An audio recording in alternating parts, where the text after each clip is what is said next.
Nursery admission में अभिभावकों के लिए मुसीबतें पहले ही कम नहीं थी। इन मुसीबतों में एक नया सिरदर्द और जुड़ गया है। जैसे जैसे फॉर्म जमा करने का दिन पास आ रहा है, अभिभावकों को दस्तावेजों के लिए इधर उधर भटकना पड़ रहा है।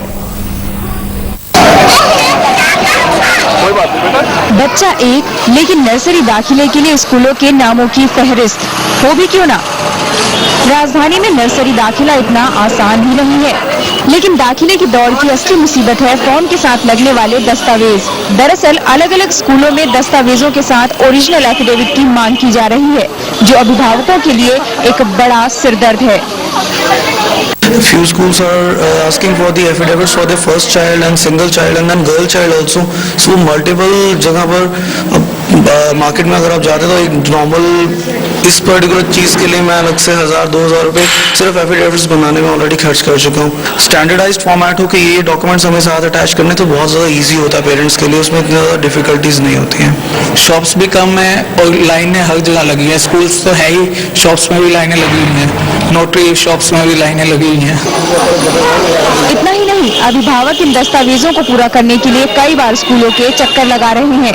अभिभावकों का ये भी मानना है कि सभी स्कूलों में दस्तावेज भी एक जैसे ही होने चाहिए। वहीं स्कूल प्रबंधन भी अभिभावकों की मांग को जायज मानता है। अगर पेरेंट्स डिमांड करते हैं इसकी, मुझे नहीं लगता कि स्कूल को इसमें कोई परेशानी होगी। एक कॉमन पैरामीटर जैसे EWS के लिए इस बार डायरेक्टरेट ने कॉमन एडमिशन एप्लीकेशन फॉर्म बनाया है, जो नेट पर भी अवेलेबल है, जो हर स्कूल की वेबसाइट पर अवेलेबल है। तो इससे EWS के पेरेंट्स को काफ़ी सहूलियतें हो गई हैं। तो जो स्कूल्स, अगर कोई स्कूल इसको नहीं फॉलो कर रहा तो मुझे लगता है कि इसमें थोड़ी और चेंजेस ज़रूर आएंगी अगले साल तक, और पेरेंट्स की जो एक जायज़ डिमांड है उसको ज़रूर पूरा किया जाए। चलिए, अब इस साल तो दाखिले की कठिन प्रक्रिया से अभिभावकों को दो चार होना ही पड़ेगा। अब तो बस यही उम्मीद की जा सकती है कि अगले साल के नर्सरी दाखिले से पहले शिक्षा निदेशालय कोई सबक ले। रोशनी ठोकने, दिल्ली आज तक। राजधानी में कई ऐसे स्कूल हैं जो CBSE के पैमानों पर खरा नहीं उतरते। इसके बावजूद इन स्कूलों से छात्र CBSE की 10वीं का इम्तिहान दे रहे हैं और रिजल्ट भी पा रहे हैं। चौंकाने वाली बात यह है कि CBSE भी इन स्कूलों के मसले पर आंख मूंदे बैठा है। हाँ, CBSE से मेरे को परमानेंट एफिलिएटेड नहीं है। मेरा स्कूल का जो एप्लीकेशन जो है अंडर कंसिडरेशन में ये चल रहा है। ये है दिल्ली के टैगोर गार्डन का गुरु हरिकृष्ण मॉडल स्कूल। इस स्कूल में 9वीं और 10वीं की कक्षाएं चलती हैं, मगर स्कूल के पास CBSE की मान्यता नहीं है। सिर्फ कक्षाएं ही नहीं, ये स्कूल कई सालों से CBSE की मान्यता का दावा कर छात्रों को बोर्ड का एग्जाम भी दिला रहा है। मेरा स्कूल जो है 1979 में जो है स्टेब्लिश हुआ था, तो ऑलमोस्ट जो है हमने 32 ईयर्स कंप्लीट कर चुके हैं। मेरे पास एग्जैक्ट जो है 850 स्टूडेंट मेरे पास पढ़ रहे हैं KG to 10th क्लास में। CBSE से हमारे बच्चे जो है हर साल अपेयर हो रहे हैं। वाइस प्रिंसिपल की बात तो आपने सुन ली। कई शिक्षक ऐसे भी हैं जो पहले इसी स्कूल से जुड़े रहे, लेकिन अब स्कूल की कलई खोल रहे हैं। ये स्कूल एफिलेटेड नहीं है और ये पेरेंट्स को भी झूठ बोल रहे हैं कि ये स्कूल एक एफिलेटेड है, क्योंकि इनको एडॉक एफिलेशन मिली थी 97 में, जिसका पीरियड 1 to 2 ईयर्स का होता है, और जबकि वो पीरियड खत्म हो चुका है। एक RTI के जवाब में CBSE ने भी माना है कि स्कूल को उनकी मान्यता नहीं है। हालांकि जनवरी 2012 में छात्रों के भविष्य को देखते हुए स्कूल को 1 साल की मान्यता दी गई है। RTI के तहत CBSE ने खुद इस बात को मान लिया है कि गुरु हरिकृष्ण मॉडल स्कूल CBSE से एफिलेटेड नहीं है। इसके बावजूद पिछले 13 सालों से यहाँ पर 9वीं और 10वीं की कक्षाएं लग रही है, 10वीं के एग्जाम दिए जा रहे हैं, CBSE के रिजल्ट भी बच्चों को दिए जा रहे हैं, और इन सब मामलों पर CBSE खामोश है। पूरे मामले में इतना तो साफ है कि CBSE के ढीले रवैये की वजह से ही स्कूल अपनी मनमानी कर रहे हैं और प्रोविजनल एफिलिएशन के नाम पर धड़ल्ले से स्कूल चला रहे हैं। ये कोई इकलौता स्कूल नहीं है। राजधानी में इस तरह के कई स्कूल्स हैं जहां पर CBSE के नाम पर एडमिशन का कारोबार चल रहा है, और CBSE का जो ढीला रवैया है उसके चलते स्कूल इस तरह की मनमानी कर रहे हैं। यहाँ सवाल ये उठता है कि CBSE की नींद कब खुलेगी और बच्चों के भविष्य के साथ खिलवाड़ करने वाले स्कूलों पर कार्रवाई कब की जाएगी। कैमरा पर्सन काशिफ सिद्दीकी के साथ रोशनी ठोकने, दिल्ली आज तक। हम सीधे चलते हैं, अनुराग ढांडा हमारे साथ मौजूद हैं इस वक्त हमारे साथ। अनुराग, आपसे जानना चाहेंगे, अभिभावकों का टेंशन वैसे ही बहुत ज्यादा होता है जब नर्सरी में एडमिशन कराना हो, क्योंकि अब तो कहा यह भी जाता है कि कॉलेज में एडमिशन कराना आसान है, अगर आप नर्सरी में एडमिशन के साथ इसको कंपेयर करें तो किस तरह की परेशानियां अब आ रही हैं अभिभावकों को?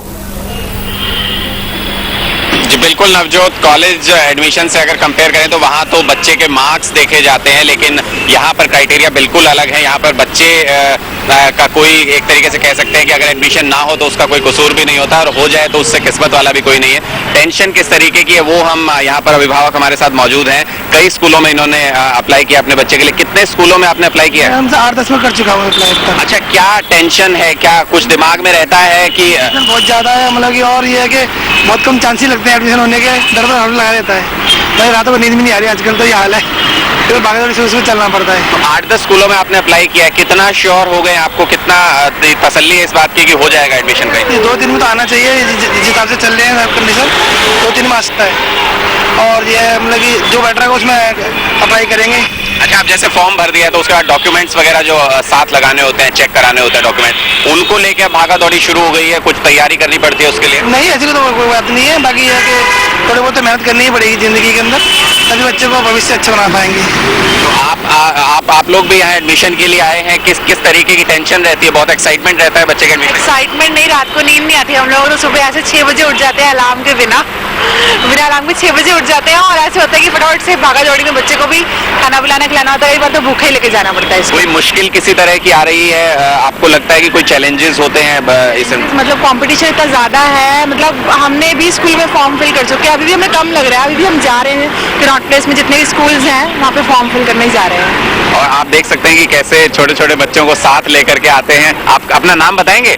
नहीं बता देखिए नाम नहीं बताएंगे, लेकिन साथ स्कूल में एडमिशन लेने के लिए हर जगह पर जाते हैं छोटे छोटे बच्चे। आप देख सकते हैं पेरेंट्स के साथ इनकी भी मेहनत हो रही है, और किस तरीके से पेरेंट्स मेहनत कर रहे हैं वो भी शायद ये बच्चे देख रहे होंगे कितनी भागदौड़ हो रही है। तो निश्चित तौर पर कॉलेज में एडमिशन, आप सही कह रहे हैं कि आसान हो सकता है एक पल के लिए, लेकिन नर्सरी एडमिशन के लिए पेरेंट्स की रातों की नींद जरूर उड़ी हुई है। एक और सबसे बड़ी बात जिसको लेकर अभिभावक सबसे ज्यादा परेशान है, अनुराग, आपसे जानना चाहेंगे कि अलग अलग स्कूलों में फॉर्म्स तो भरे जा रहे हैं, पेरेंट्स भर रहे हैं फॉर्म्स, लेकिन साथ ही साथ जो अलग अलग स्कूलों का क्राइटेरिया है और उसके साथ जो डॉक्यूमेंट्स जमा करने हैं फॉर्म्स के साथ, वो अलग अलग है। उसको लेकर कितनी परेशानी है अभिभावकों को? बिल्कुल, ये जानने की कोशिश हम करते हैं। निश्चित तौर पर चैलेंज रहता है उसको लेकर, क्योंकि अलग अलग क्राइटेरिया अलग अलग स्कूल में। आप लोगों ने जैसे कई स्कूल्स में अप्लाई किया है तो क्राइटेरिया अलग अलग होते हैं, किसी के किसी चीज के पॉइंट से, किसी के किसी चीज के, तो उन चीजों को सेग्रीगेट करना, साथ में डॉक्यूमेंट्स लगाना अलग अलग स्कूल के लिए अलग अलग, वो कितना बड़ा चैलेंज रहता है? वो बहुत बड़ा चैलेंज रहता है। मतलब ये डॉक्यूमेंट्स, मेडिकल सर्टिफिकेट लेकर आओ, और फर्स्ट चाइल्ड का लेकर आओ, गर्ल चाइल्ड का, ये सब बड़ा ही मुश्किल रहता है। हॉस्पिटल में पूरा लाइन लगी होती है, वो पेशेंट्स को देखे कि वो हमारे सर्टिफिकेट बना के दे, इसलिए वो पहले, और वो ऐसा भी होता है कई हॉस्पिटल में तो चार्ज भी लेते हैं इसके लिए कि भाई इतना 100 रुपीज़ की या 200 की बच्चे करा के लेके आओ, तब हम आपके लिए सर्टिफिकेट बना के देखें। चलिए, तो कई हॉस्पिटल्स में चार्ज भी लेते हैं। किस तरीके के चैलेंजेस आप लोगों को फेस करने पड़ रहे हैं जब बच्चों के डॉक्यूमेंट साथ में अटैच करते हैं अलग अलग स्कूलों के लिए? ये जो डायरेक्टरेट ऑफ एजुकेशन की गाइडलाइन है, यहाँ पे पूरी उनकी अनदेखी हो रही है। उन्होंने कहा 25 का फार्म मिलना चाहिए, कोई 100 का बेच रहा है, कोई 175 का बेच रहा है। उन्होंने कहा फार्म सुबह 10 से 1 बजे मिल चाहिए, कोई 11 बजे बंद कर देता है, कोई 11:30 बंद कर देता है। लोगों का रूटीन जो है, अगर एक स्कूल से दूसरे स्कूल में जाएंगे, इसका मतलब कम से कम 1 महीने की छुट्टी अपने काम से वो ले लें, तो घर का जो बजट है वो कहाँ से आएगा? इसमें पूरी तरह से दिल्ली का शिक्षा विभाग, शिक्षा मंत्री और दिल्ली सरकार जिम्मेदार है। क्यों ना इसका जो सिस्टम है केंद्रीकृत किया जाए। एक आदमी से स्कूलों में आपको ऐसा मिल रहा है कि फॉर्म 25 रुपए की बजाय आपको ज्यादा पैसे में फॉर्म मिल रहा है, या साथ में प्रोस्पेक्टस दे रहे हैं? फॉर्म इतने का है या प्रोस्पेक्टस साथ में दे रहे हैं? आपके बगल में बाल भारती स्कूल है, वो कह रहे हैं ऑनलाइन फॉर्म भरो, 100 रुपए का ड्राफ्ट दो, जबकि दिल्ली सरकार कह रही है 25 रुपए का। इसका सीधा सीधा मतलब ये है कि ये लोग मिले हुए हैं सारे। शिक्षा मंत्री कहते होंगे मेरे 20 बच्चे ले लो, जो मर्जी करो। इसका मतलब तो यही है ना जी। मैं 6 स्कूलों में जा चुका हूँ। बहुत परेशान पेरेंट्स यहाँ पर नजर आ रहे हैं, और देख सकते हैं किस तरीके की झल्लाहट है कि जो रूल्स हैं वो फॉलो नहीं हो रहे हैं। कहीं पर टाइमिंग को लेकर समस्या है कि 2-3 घंटे का टाइम दिया जाता है फॉर्म लेने और भरने के लिए, यानी एक दिन में आप एक ही स्कूल कवर कर सकते हैं, और इस लिहाज से काफी छुट्टियां पेरेंट्स को लेनी पड़ रही हैं। किसी तरीके की दिक्कत आप लोगों को फेस करनी पड़ रही है? कि किसी स्कूल में 25 रुपए का फॉर्म मिल रहा है, किसी स्कूल में 300 रुपए के लिए कहते हैं आप ड्राफ्ट जमा कराओ और फॉर्म 25 रुपए का ले लो, तो ये तो ना इंसाफी है। और साथ में हमेशा कभी ये नहीं कहते कि आप फॉर्म 25 रुपए का ले लीजिए तो ड्राफ्ट किस चीज का जमा करवाएं? अब ये हमें नहीं मालूम है। स्कूल में कहते हैं आप ड्राफ्ट या तो 100 रुपए का कराइए या 300 रुपए, ये अलग अलग स्कूलों का अलग अलग हिसाब है। और दूसरी चीज ये हो रही है कि आपको जब तक आप फॉर्म खाली नहीं मांगोगे आपको फॉर्म नहीं दिया जाएगा, आपको सीधा प्रोस्पेक्टस दे दिया जाएगा। अगर आप कहोगे नहीं हमें फॉर्म चाहिए तब जाके फॉर्म दिया जाएगा, तो ये भी तो बात गलत है। अगर कोई बंदे को नहीं मालूम है या कोई है तो आप अपने आप अपना फॉर्म दे देंगे तो प्रोस्पेक्टस। कितने स्कूलों में आपने अप्लाई किया और इसके अलावा कोई और समस्या किसी तरह की आ रही है? सर मैं 20-25 स्कूलों में अप्लाई कर चुका हूँ और अब भी मुझे लगता है कि पता नहीं हमारी गुड़िया का किस स्कूल में होगा किस स्कूल में नहीं होगा, मुझे नहीं पता कि किस स्कूल में होगा। चलिए, तो इनसिक्योरिटी किस हद तक है वो आप देख सकते हैं। पेरेंट्स में इतनी मेहनत करने के बावजूद छुट्टियां लेकर के स्कूल भटक रहे हैं और उसके बावजूद भी 20-25 स्कूलों में अप्लाई करने के बाद भी लग रहा है कि होगा या नहीं एडमिशन, इस बात की चिंता है, रातों को नींद नहीं आ रही है। जी बिल्कुल, जिस तरह की परेशानी यहाँ पर और जिस तरीके से आप जिनसे अभी बात कर रहे थे, झलाहट साफ तौर पर देखी जा सकती है। परेशानी होगी क्योंकि दफ्तर से छुट्टियां ली जाती हैं इसलिए कि फॉर्म भरा जाएगा, लेकिन एक स्कूल से दूसरे स्कूल में जाने में ही पूरा दिन निकल जाता है। और ऐसे में अगर स्कूल तमाम तरह की डिमांड्स करेंगे, यानी अलग अलग तरह के सर्टिफिकेट्स की डिमांड करेंगे, तो उसके लिए भी परेशानी होगी। अनुराग, आप हमारे साथ लाइन पर बने रहिए, इस पर चर्चा जारी रहेगी। आप चाहें तो आप भी हमें कॉल कर सकते हैं, आप अपनी राय इस पर रख सकते हैं। हम इस छोटे से ब्रेक के बाद हाजिर होते हैं।